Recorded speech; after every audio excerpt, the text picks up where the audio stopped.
नमस्कार, आप देख रहे हैं आज तक डिजिटल और मैं हूं आपके साथ अनूप आकाश वर्मा और मेरे साथ हैं क्राइम तक के डिप्टी एडिटर चिराग गोटी। चिराग, बहुत बहुत स्वागत है आपका। Thank you. एक एनकाउंटर हुआ उत्तर प्रदेश के सुल्तानपुर में।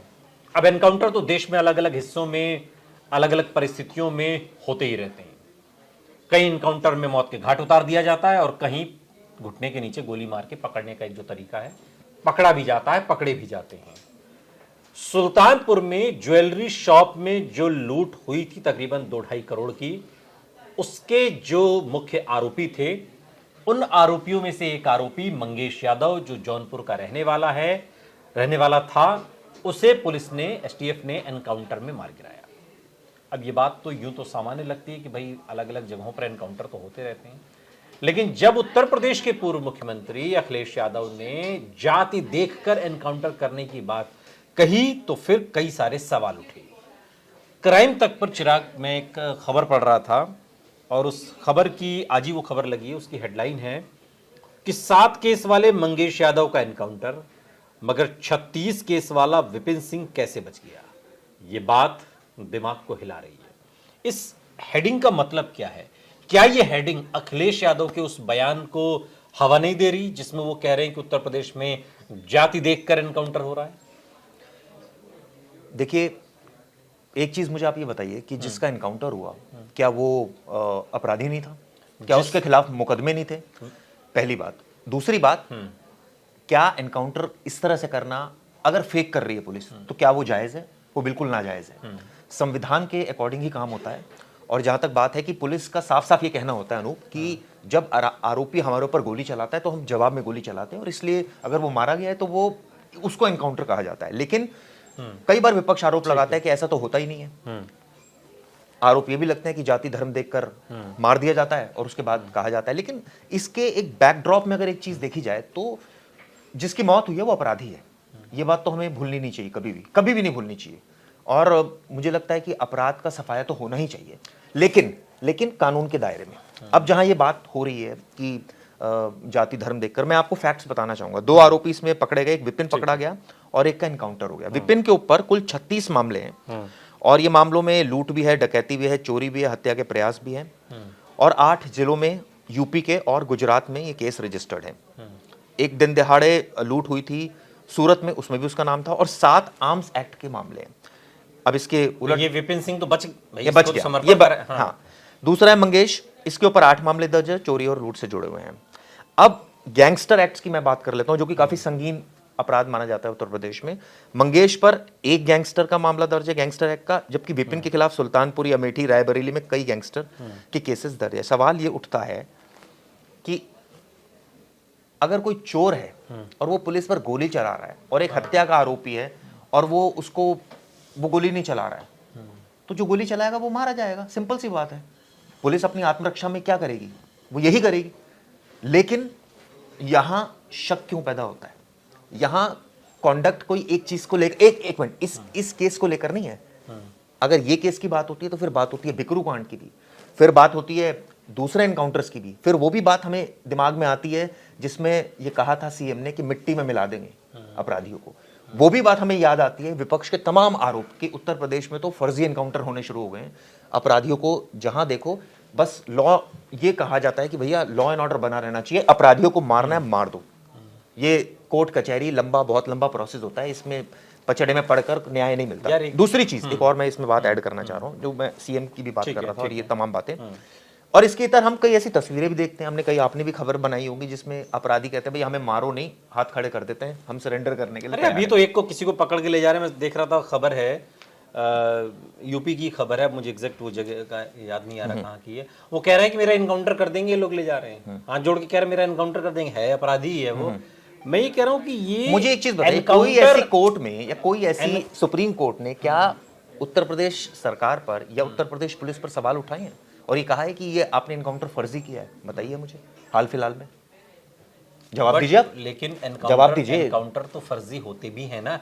इसी देश के इतिहास में कई ऐसे एनकाउंटर हैं जो फर्जी हुए हैं, बाद में वो चीजें साबित हुई हैं, और साबित हुई हैं तो वो जो पुलिस अधिकारी जिंदा थे वो नपे भी हैं। हाँ, नपे भी हैं, बिल्कुल ठीक बात। ऐसा तो नहीं है ना कि फर्जी एनकाउंटर कभी होते ही नहीं है। तो इसलिए सवाल उठना तो गलत नहीं है, सवाल तो उठ सकता है।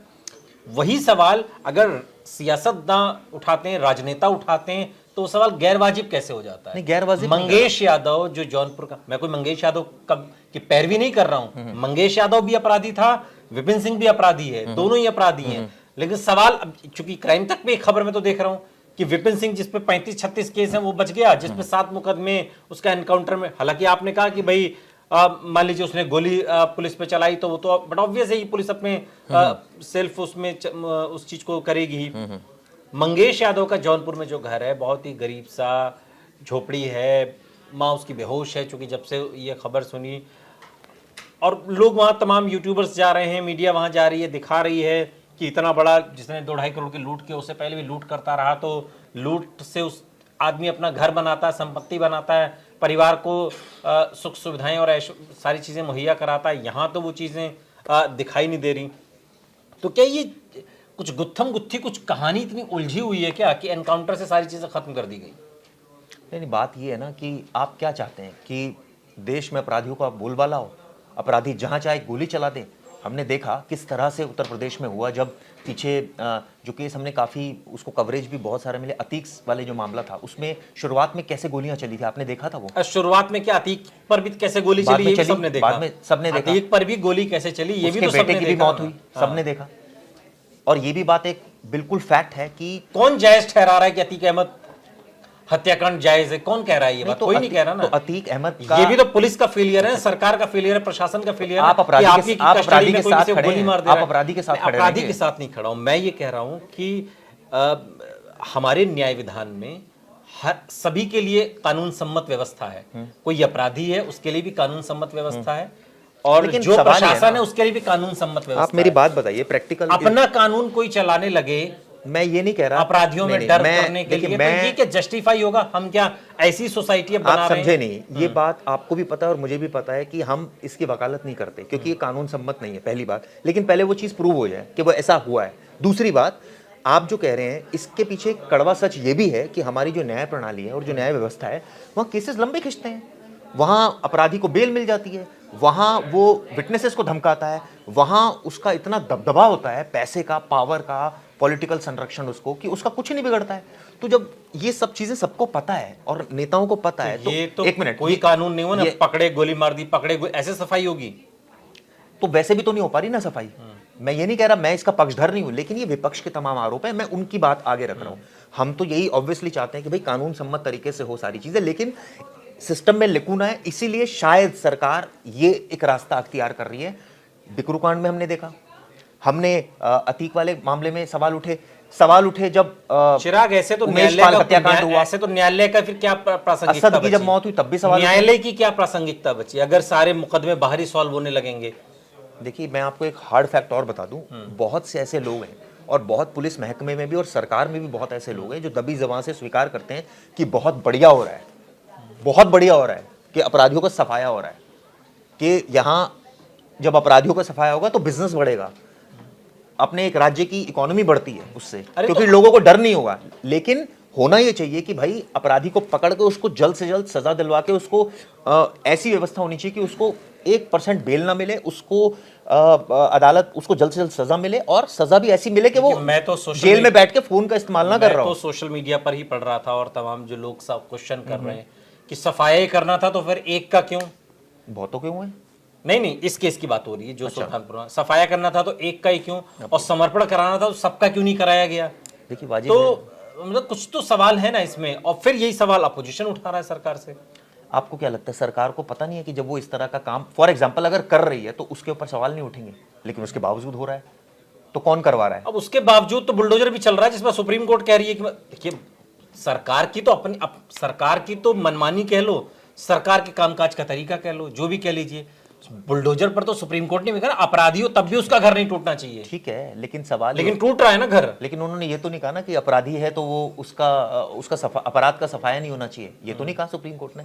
सुप्रीम कोर्ट भी चाहती है कि अपराध का सफाया हो। कैसे होगा अपराध का सफाई का तरीका? क्या जो परंपरागत तरीके से आ रहा था उसमें खुद ही परिवर्तन कर दिया गया, आप ये कह रहे हैं? क्योंकि व्यवस्था इस तरह की है, सच्चाई है कि व्यवस्था इस तरह की, सरकार को भी पता है कि वो जस्टिस नहीं दिला सकती। जो हार्डकोर क्रिमिनल है, जो अपराधी मानता ही नहीं है, जो अपराध पर अपराध कराया जा रहा है उसको पकड़ भी लेंगे तो उसको बेल मिल जाएगी, उसके पास पैसे हैं, अच्छे वकील हैं, गवाहों को धमका देगा, पूरी सिस्टम के साथ मजाक करेगा, तो ऐसे अपराधी का क्या करना है? शायद ऐसा मुझे लगता है। हो सकता है कि भाई मेरा ये व्यू पॉइंट है कि सरकार इस तरह से सोचती है, क्योंकि मेरी कई लोगों से बात होती है सरकार अरे तो इस तरह से ही करना है तो फिर तो लोग ये भी कहेंगे कि जो आतंकी पकड़े जाते हैं उनको भी पकड़ के जेल में क्यों खाना खिला रहे हो? फिर लोग तो ये भी सवाल करते हैं ना फिर। बिल्कुल ठीक बात है, लेकिन सवाल ये है ना कि भाई अब वो जो आई है अभी कंधार हाईजैक की, मसूद अजहर को अगर पकड़ के जब भी मार दिया गया होता तो छुड़ाने की जरूरत कहाँ पड़ती? तो कहने का मतलब ईंट का जवाब अगर पत्थर से देंगे तब तो सारी दुनिया खत्म हो जाएगी ना। बात आपकी काफी हद तक सही है, लेकिन आप इसका एक दूसरा व्यू पॉइंट भी देखिए। दबे स्वर से आप भी ये स्वीकार करते हैं, बिल्कुल अपराधी तो नहीं होने चाहिए, इसे कौन कौन एक्सेप्ट करेगा इसे? और मैं ये भी मानता हूं कि न्यायालय की व्यवस्था भी बहुत धीमी है, न्याय मिलते मिलते तो वो अपराधी भी बूढ़ा हो जाएगा। अब बाहर बूढ़ा नहीं हो जाएगा, वो पहले बाहर आ जाएगा, मजे काटेगा वो, पहले तो बाहर आ जाएगा वो, और फिर दूसरा अपराध करेगा, बिल्कुल फिर वो और बिल्कुल उस सही कह सिस्टम रहे को हैं। मजाक समझेगा, बिल्कुल सही कह रहे हैं। उसकी पेशियां होंगी, उसको अगर होता भी है और ट्रायल चलेगा तो 20 साल चलेगा। हाँ, होता भी है, फिर होता भी सालों साल ट्रायल चलता फिर है। इस तरह की व्यवस्था हो सकता है सरकार ने एक शॉर्टकट अपना रही हो सकता है। तो इस शॉर्टकट को संवैधानिक दर्जा दे दें फिर, अगर यही रास्ता है। क्यों? क्योंकि इसमें यह भी होता है कि कई बार फेक एनकाउंटर होते हैं, बेगुनाहों के भी एनकाउंटर होते हैं, और बाद में जब जांच होती है उसकी और जांच रिपोर्ट सामने आती है तो उन दोषी पुलिसकर्मियों पर या फिर जिन्होंने भी एनकाउंटर किया उनके खिलाफ मुकदमा भी चलता है। ये सब कुछ इस देश ने देखा है। बावजूद इसके चूंकि न्यायालय की प्रक्रिया इतनी सुस्त है, मुकदमे इतने ज्यादा हैं, तारीखें इतनी कम हैं कि न्याय मिलना लगभग बहुत मुश्किल हो गया है। असंभव तो नहीं कह सकते। बहुत बहुत शुक्रिया चिराग, थैंक यू इस तमाम जानकारी के लिए आपका। यहाँ रुक रहे हैं लेकिन आप कहीं जाइएगा नहीं, बने रहिए हमारे साथ, देखते रहिए आज तक डिजिटल।